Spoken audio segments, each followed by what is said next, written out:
Hello friends, welcome to Madurai kitchen. இன்றைக்கி நம்ம சேனலில் இந்த 3 பொருள் இருந்தால் போதும் ஈஸியான ஹெல்த்தியான ஒரு ஈவினிங் டைம் ஈஸியாக செய்யக்கூடிய ஸ்நாக்ஸ் ரெசிபி தான் பார்க்க போகிறோம். அடுப்பே இல்லாமல் குயிக்காக செஞ்சு முடிச்சிடலாம். நீங்கள் நம்ம சேனலை ஃபஸ்ட் டைம் பார்க்குறவங்களா இருந்தால் சப்ஸ்கிரைப் பண்ணிக்கோங்க, பக்கத்தில் இருக்க பெல் சிம்பலையும் கிளிக் பண்ணிக்கோங்க. வாங்க இந்த ரெசிபி எப்படி செய்கிறதுன்னு பார்த்துடலாம். ஃபஸ்ட்டு இந்த ரெசிபி பண்ணுறதுக்கு ஒரு ஜார் வச்சுக்கோங்க. ஜாரில் 1 கப் அளவு பொட்டுக்கடலை சேர்த்துக்கோங்க. பொட்டுக்கடலையை வறுக்க தேவையில்லை, அப்படியே ஜாரில் சேர்த்துக்கோங்க. நெக்ஸ்ட்டு பார்த்திங்கன்னா இது கூடவே 2 ஏலக்காய் சேர்த்துட்டு இது நல்லா ஃபைன் பவுடராக அரைச்சிக்கோங்க. ஜார் ஈரம் இல்லாமல் பார்த்துக்கோங்க. இது போல் நல்லா ஃபைன் பவுடராக அரைச்சி எடுத்துகிட்டு நெக்ஸ்ட்டு பார்த்திங்கன்னா ஒரு பேசன் வச்சுக்கோங்க. பேசனில் அரைச்ச பொட்டுக்கடலை பவுடரை உள்ளே சேர்த்துருங்க. அது ஒரு ஓரமாக இருக்கட்டும். நெக்ஸ்ட்டு அதே ஜாரில் 1/2 கப் அளவு வேர்க்கடலை சேர்த்துக்கோங்க. ஆல்ரெடி பார்த்திங்கன்னா நான் வறுத்த வேர்க்கடலை தான் சேர்த்துருக்கேன். தோலெல்லாம் எடுத்துட்டு 1/2 கப் அளவு ஜாரில் போட்டுக்கோங்க. நெக்ஸ்ட்டு இது கூடவே பார்த்திங்கன்னா 1 கப் அளவு நான் பொட்டுக்கடலை எடுத்திருக்கேன். அதுக்கு 3/4 கப் அளவு நான் நாட்டு சர்க்கரை எடுத்திருக்கேன். இது பார்த்திங்கன்னா மண் தூசி எதுவும் இல்லாத பியூர் நான் குலாஸ் நாட்டு சர்க்கரை தான் எடுத்திருக்கேன். ஸோ இது பார்த்திங்கன்னா ரொம்ப ஃபைனாக இருக்கும், மண் தூசி எதுவும் இருக்காது. ஜாரில் சேர்த்துட்டு இது போல் அரைச்சிக்கோங்க. கொஞ்சம் போல் பார்த்திங்கன்னா அந்த வேர்க்கடலையிலேருந்து எண்ணெய் பிரிஞ்சு வர ஆரம்பிக்கும். இந்த ஸ்டேஜில் பார்த்திங்கன்னா எடுத்துருங்க, ரொம்ப அரைப்பட்டுற வேணாம். இப்போது இதை பொட்டுக்கடலை பவுடர் பண்ணி வச்சுருந்தோம் இல்லையா, அந்த இதோடு உள்ளே சேர்த்துருங்க.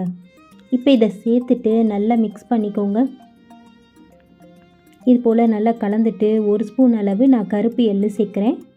நீங்கள் கருப்பு எள்ளுக்கு பதிலாக நட்ஸு கூட சேர்த்துக்கலாம். பாதாம், பிஸ்தா, முந்திரி கூட நீங்கள் நல்லா க்ரஷ் பண்ணிவிட்டு உள்ளே சேர்த்துக்கலாம். எல்லா பொருட்களையும் சேர்த்துட்டு நல்லா ஒரு முறை இது போல் கலந்து விட்டுக்கோங்க. நெக்ஸ்ட்டு பார்த்திங்கன்னா நான் நெய் சேர்க்குறேன். இது பார்த்திங்கன்னா 1/4 கப் அளவு நெய் சேர்க்கணும். நெய்யில் பிடிச்சாதான் இது நல்லாயிருக்கும். ஸோ பார்த்திங்கன்னா சூடு பண்ணிலாம் சேர்க்க தேவையில்லை, டைரெக்டாக பார்த்திங்கன்னா அதிலே சேர்த்துடலாம். 1/4 கப் அளவு நெய் சரியான அளவாக இருக்கும். கொஞ்சம் கொஞ்சமாக சேர்த்து நல்லா மிக்ஸ் பண்ணி விடுங்க. இந்த மாதிரி கலந்து விடும்போது நம்மளுக்கு லட்டு பிடிக்கிறதுக்கு சூப்பராக ரெடி ஆயிரும். இப்போ கொஞ்சம் போல் எடுத்து நல்லா டைட்டாக இந்த மாதிரி பிடிச்சிக்கோங்க. பாருங்கள், இந்த மாதிரி டைட்டாக பிடிச்சி எடுத்து இதே போலவே பார்த்திங்கன்னா எல்லாத்தையுமே லட்டுகளாக செஞ்சு எடுத்துக்கோங்க. சூப்பராக நம்மளுக்கு பிடிக்க வந்துடுச்சு. அவ்வளோதான், நம்மளுடைய சூப்பரான டேஸ்டியான ப்ரோட்டீன் லட்டு சூப்பராக ரெடி ஆயிடுச்சு. குயிக்காக சட்டுன்னு செஞ்சிடலாம், ரொம்ப நேரம் எடுக்காது. குயிக்காக செய்யக்கூடிய ஒரு ஈஸியான டேஸ்டியான ஹெல்த்தியான ஒரு ஸ்நாக்ஸ் ரெசிபி. ஸ்கூல் விட்டு பசங்க வந்ததும் கண்டிப்பாக இது போல் ஒரு ஹெல்த்தியான ஒரு ஸ்நாக்ஸ் ரெசிபியை செஞ்சு கொடுங்க, ரொம்ப ரொம்ப விரும்பி சாப்பிடுவாங்க. நீங்களும் இந்த ரெசிபியை ட்ரை பண்ணி பாருங்கள். இந்த ரெசிபி உங்களுக்கு பிடிச்சிருந்தா லைக் பண்ணுங்கள், ஷேர் பண்ணுங்கள், உங்களுடைய கருத்துக்களை எனக்கு கமெண்ட்டில் சொல்லுங்கள். மேலும் நிறையா ப்ரோட்டீன் ரிச் நிறைந்த நிறைய லட்டு ரெசிபிஸ் நம்ம சேனல் பேஜில் இருக்குது, போய் பாருங்கள் ஃப்ரெண்ட்ஸ். நெக்ஸ்ட் வீடியோவில் பார்க்கலாம். பாய்.